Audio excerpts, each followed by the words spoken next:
Praise the Lord. परमेश्वर आपको आशीष दें। और आज हम बात करने जा रहे हैं कि ऐसे सेवकों के विषय में जो परमेश्वर की सेवा करना चाहते हैं, कि वो परमेश्वर के लिए खड़ा होना चाहते हैं, लेकिन कुछ चीज़ें आके उन्हें रुका देती है, कुछ बातें उन्हें रोक देती है परमेश्वर की सेवा में आगे बढ़ने से। और वो क्या बातें हैं? आज हमारे जीवन में या हमारे आसपास जो बातें हमें देखने को मिलता है वो ये हैं कि आपका फ्यूचर में आपको क्या होगा। आपके पास अच्छा सपोर्ट नहीं होगा, आपके पास पैसा नहीं होगा, आपके जीवन में कमियां होंगी, संकट होंगे। तो इससे बेटर है कि आप पहले जॉब कर लीजिए, पहले आप कुछ पैसे कमा लीजिए और फिर बाद में परमेश्वर की सेवा में आइए। लेकिन कभी ऐसे नहीं होगा, क्योंकि हमें लगता है कि हम पहले जाकर नौकरी करें, पैसा कमाएं और उसके बाद में आखिर में हम परमेश्वर की सेवा करें। शायद मेरी बातें सबको अच्छी नहीं लगेंगी, लेकिन जो बाइबल में है वो मैं आपको बताना चाहता हूँ। ये अनसिक्योरिटी है हमें अपने फ्यूचर को लेके। और आज कितने ही बच्चे हर साल बाइबल स्कूल में जाते हैं, हर साल बाइबल स्कूल जो है वो भर जाते हैं, लेकिन वो बच्चे जो बाइबल स्कूल से निकलते हैं जाते कहाँ हैं? क्या वो सब सेवा में है? क्या वो फुल टाइम मिनिस्ट्री कर रहे हैं या कहीं जाके एक पास्टर बन गए, कहीं जाके लोगों की अगुवाई कर रहे? नहीं, वो बाइबल स्कूल से निकलकर नौकरियां ढूंढते हैं। वो बाइबल स्कूल से जाकर वो कहीं पे अपना रिज्यूम देते रहते हैं कि भैया मुझे एक नौकरी मिल जाए अच्छे से। लेकिन मैं उनसे कहना चाहता हूं कि क्यों बाइबल स्कूल गए? क्यों अपने 3 साल, 4 साल, 1 साल, 6 महीना आपने गवा दिया वहां पर? अगर आपको फुल टाइम सेवा नहीं करना था, ये फुल टाइम, पार्ट टाइम, ये सब आज के शब्द हैं, लेकिन बाइबल में ऐसा कुछ भी नहीं है। हम देखते हैं यीशु मसीह ने 12 चेलों को बुलाया तो वो अपना सब कुछ छोड़कर प्रभु के पीछे आ गए। ये चिंता नहीं थी कि हम क्या खाएंगे, कहाँ से होगा, कहाँ से हमारा घर चलेगा, हमारे बच्चे कैसे पढ़ेंगे लिखेंगे कि नहीं लिखेंगे। वो परमेश्वर की जिम्मेदारी है।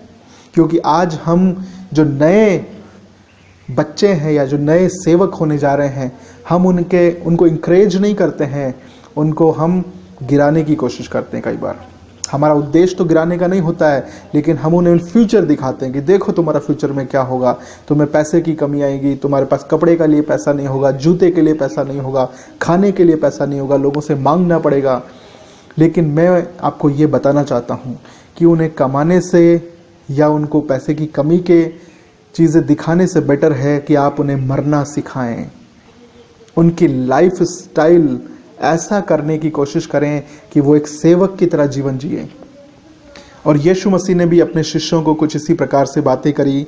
और हम देखते हैं मत्ती की किताब उसका 19वां अध्याय और 29वां वचन इस प्रकार से कहता है, और जिस किसी ने घरों या भाइयों या बहनों या पिता या माता या बाल बच्चों को या खेतों को मेरे नाम के लिए छोड़ दिया है, उसको 100 गुना मिलेगा और वे अनंत जीवन के अधिकारी होंगे।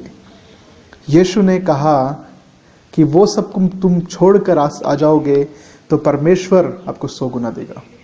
शायद यहाँ पे 100 गुना की आशा मत करो, वहाँ 100 गुना मिलेगा। हम ये सोचते हैं कि मेरा ये जीवन बेस्ट हो जाए, या मेरा ये जीवन इस संसार में जो 60 साल, 80 साल या 100 साल का होगा, वो जीवन मेरा अच्छा हो जाए, मेरे पास पैसा हो। लेकिन मैं आपको बताना चाहता हूँ, आपका ये जीवन ही संपूर्ण जीवन नहीं है।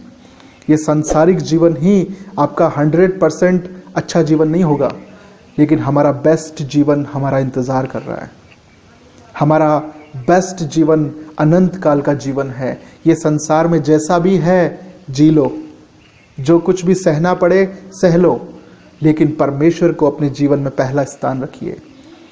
मत सोचिए कि आपके जीवन में क्या होगा, क्योंकि वचन यूहन्ना 12:24 कहता है कि जब तक गेहूं का दाना भूमि में पड़कर मरेगा नहीं, वो अकेला रहता है। तो मरने की जरूरत है हमें मरो अपनी लालसाओं को। पौलुस कहता है कि मैं अपने आप को मारता हूँ, कूटता हूँ और वश में लाता हूँ।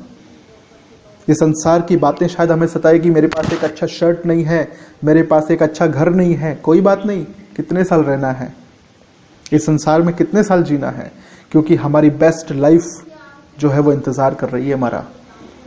तो हमें इस जीवन में बेस्ट बनने की मत सोचिए, लेकिन परमेश्वर की दृष्टि में। क्योंकि रोमियो 8:18 में लिखा है, क्योंकि मैं समझता हूं कि इस समय के दुख और कलेश उस महिमा के सामने कुछ भी नहीं है। इस समय के दुख और कलेश कुछ भी नहीं है। दुख आएंगे, प्रॉब्लम आएंगी, लेकिन वो आपका 100% जीवन नहीं है, वो सिर्फ तात्कालिक जीवन है। परमेश्वर आपको मरना सिखाने की बात कर रहा है कि हम जब तक इस संसार में मरेंगे नहीं, हम सेवा कर नहीं पाएंगे। जब तक हम इस संसार में कुछ छोड़ेंगे नहीं, हमें कुछ मिलेगा नहीं। हमें छोड़ने की ज़रूरत है, अपना ब्रांडेड आदतों को छोड़ने की ज़रूरत है कि नहीं मुझे ब्रांडेड कपड़े चाहिए, ब्रांडेड शूज़ चाहिए, ब्रांडेड मोबाइल चाहिए। नहीं, हमें मरना सीखना है। थोड़े में अपना परिवार चलाना आना चाहिए। अगर आप एक सेवा करना चाहते हैं, अगर आप एक सेवक बनना चाहते हैं, तो आपके जीवन में ये होना बहुत ज़रूरी है।